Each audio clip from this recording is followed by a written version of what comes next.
In the last chapter of this journey, at the Hell Buddha Gardens, I realized something important. Before you can confront a dragon, real or symbolic, you first have to understand the spiritual world it comes from. Eventually, we're all gonna die. That question led me here. This is the Sanctuary of Truth in Pattaya, Thailand. A massive wooden structure built entirely without nails, metal, or modern fasteners. Every beam, every carving, even the fans are made of wood. This place was envisioned by Lek, the founder, a man who believed truth, wisdom, and spirituality should be carved into something that outlives us.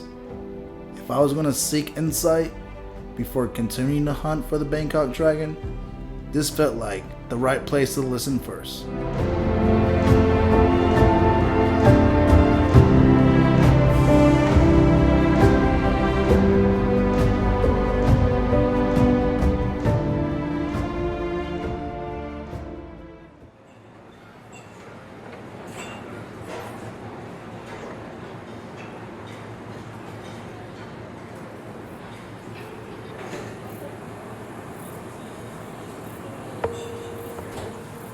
Everything is made out of wood. There's not a single nail or anything metal that's keeping the structure together. Even the fan is made out of wood. Wow.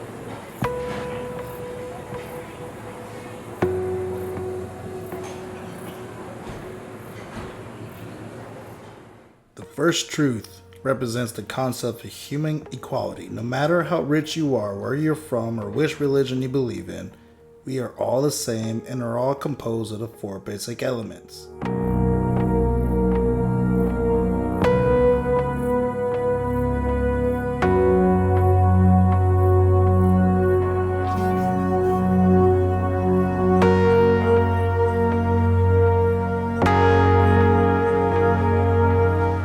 Truth 1 begins with the foundation.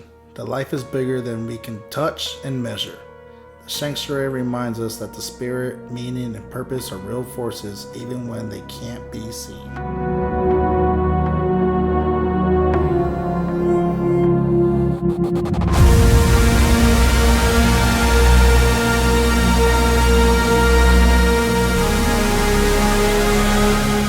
Truth 2 turns inward. It challenges the human ego, endless desire, and distraction. If you cannot govern yourself, something else always will. Very important when confronting the dragon. At the center of the museum is where the Buddha relics are enshrined. The shrine depicts the concept that we are born to die and that nobody can escape death. It expands outward. It speaks to how we live together and how we live with the world around us. Truth 4 are for the philosophers. It introduces the minds behind the message. Confucius and Lao Tzu shaped philosophies still guiding cultures today. In 2026, 2025, 2024, even before.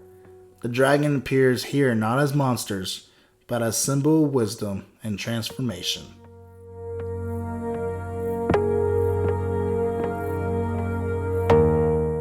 The fifth truth will take you on a journey in exploring your own life purpose through the stories of self-development displayed around the outer columns here you just saw in the red outline. Never become a friend with those who are roguish. The good one will lead us to the good thing, giving respect to those who deserve it, putting yourselves in a good society so that it will attract good things in life, being self-sufficiency, always seeking knowledge, applying the knowledge and abilities to bring good outcomes, speak politely, and pleasant to listen to. Society is a two-sided coin. There is always a positive and a negative, depending on our own behavior and those of others in society. Moving to this truth, the opposite sides of society are exhibited through the inner parts of the columns explain how society will look if we follow the principles of the fifth truth. On the other hand, the other parts of the column reflects how our society would be if we all remained ignorant.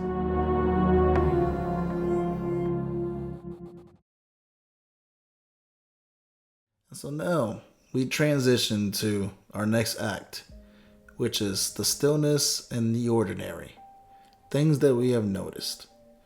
The Nagas, the serpent guardian wisdom in Buddhist culture. It is still represented here. Then we have the Quinn, a rare, unique dragon that's supposed to be a unicorn and a dragon, symbolizing peace and moral purity. And here, with the different philosophers, this mythical creature is still being represented. Power without wisdom is chaos, and wisdom without humility is incomplete. Truth 7 is coming up. It brings everything together. This statue reminds us that humanity must live in harmony with nature, the spirit, moral responsibility. The sanctuary doesn't give answers. It teaches awareness. And before facing a dragon, the final lesson is clear. Understand yourself first. Now, there might be a lot of things here in this temple that I might not even agree with my spiritual faith as a Christian. I'm actually kind of bothered a little bit that Christianity is not represented here. But it still gives me insight into what this ancient culture and civilization still believes in spiritually to help me move forward with our encounter with the Bangkok dragon.